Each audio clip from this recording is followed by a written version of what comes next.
നമസ്കാരം. CPM-ന് ഒരു താത്വിക ആചാര്യനുണ്ട്, MV ഗോവിന്ദൻ. അയാള് നമ്മുടെ G സുധാകരനെ ചെറുതായിട്ട് ഒന്ന് ചൊറിഞ്ഞു. എന്നിട്ട് നൈസായിട്ട് കുറെ മാന്തങ്ങ വാങ്ങിച്ചു കൂട്ടി. അതെങ്ങനെയാണെന്ന് നമുക്കൊന്ന് കേട്ടാലോ. അപ്പൊ എന്റെ പേര് പറയേണ്ട യാതൊരു കാര്യവും ഗോവിന്ദനില്ല. ഇപ്പൊ ഗോവിന്ദന്റെ എന്താ പറയുന്ന രാഷ്ട്രീയമായിട്ടുള്ള വകതിരിവുകേടാണോ? ഞാൻ അയാളെ ഒന്നും പറഞ്ഞില്ല. അപ്പോ ഇങ്ങനെ പറയുന്ന ഗോവിന്ദൻ വർഗവഞ്ചകൻ എന്ന് പറഞ്ഞാൽ എന്താണെന്ന് ഗോവിന്ദൻ അറിയില്ല. വർഗം എന്താണെന്ന് ഗോവിന്ദൻ അറിയില്ല. ഞാൻ ഇതൊക്കെ വിശദീകരിച്ചു. ഞാൻ യോഗങ്ങളൊക്കെ പറയുന്നുണ്ടല്ലോ എന്താണ് വർഗവഞ്ചകൻ. ഗോവിന്ദനൊന്നും അറിയില്ല. വലിയ സൈദ്ധാന്തികനാണ്. നിങ്ങൾ പത്രക്കാർ കൊടുത്ത യാതൊരു അടിസ്ഥാനമില്ലാത്ത ഒരു ലേബൽ കൊടുക്കുക. ഒരു സൈദ്ധാന്തികനോട് അറിയത്തില്ലല്ലോ, അല്ലെങ്കിൽ പറയില്ലല്ലോ. അപ്പൊ അദ്ദേഹം ആ സ്ഥാനത്തിരിക്കാൻ യോഗ്യനല്ല. ഒന്നിൽ ഒഴിയണം, അല്ലെ പാർട്ടിയാണ് പുറത്താക്കണം. അതാണ് എന്റെ അഭിപ്രായം.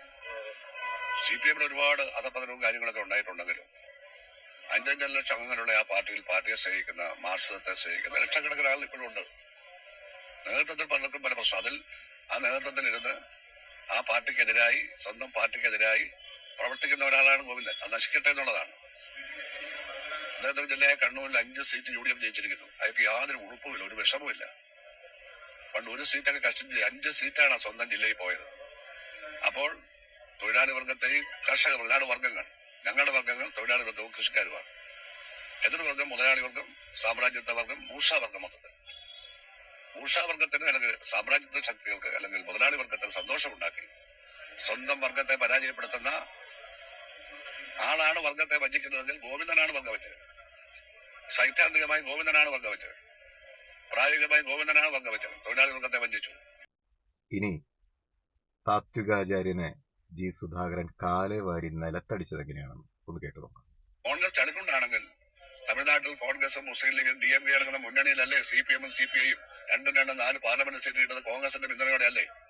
രാജസ്ഥാനിൽ ഒരു സീറ്റ് കിട്ടുന്നത് കോൺഗ്രസിന്റെ പിന്തുണയോടുകൂടി അല്ലേ? കേരളത്തിൽ നിന്ന് ആകെ ഒരു സീറ്റാണ് കിട്ടിയത് സ്വന്തം ശക്തിയിൽ. അങ്ങനെ ഒറ്റ സീറ്റിലേക്ക് ഈ പാർട്ടിയെ കേരളത്തിൽ എത്തിച്ച ഈ ഗോവിന്ദൻ നാണമില്ലേ സംസാരിക്കാൻ? ആ സ്ഥാനം രാജിവെച്ച് നോക്കണം. നിങ്ങൾ എന്തിനാണ് ഇതിന്റെ മേലിൽ ഇങ്ങനെ കടക്കരുവിനെ പോലെ തൂങ്ങി കിടക്കുന്നത്? എന്താ പറയാ, എന്റെ പൊന്ന് ഗോവിന്ദ, ഇങ്ങനെ വാങ്ങിച്ചു കൂട്ടേണ്ട വല്ല കാര്യമുണ്ടോ? അല്പമെങ്കിലും ഉളുപ്പ് ബാക്കിയുണ്ടെങ്കിൽ രാജിവെച്ച് ഇറങ്ങിപ്പോ. അത് മാത്രമേ താങ്കളുടെ മുമ്പിൽ ഒരു ഓപ്ഷൻ ഉള്ളൂ.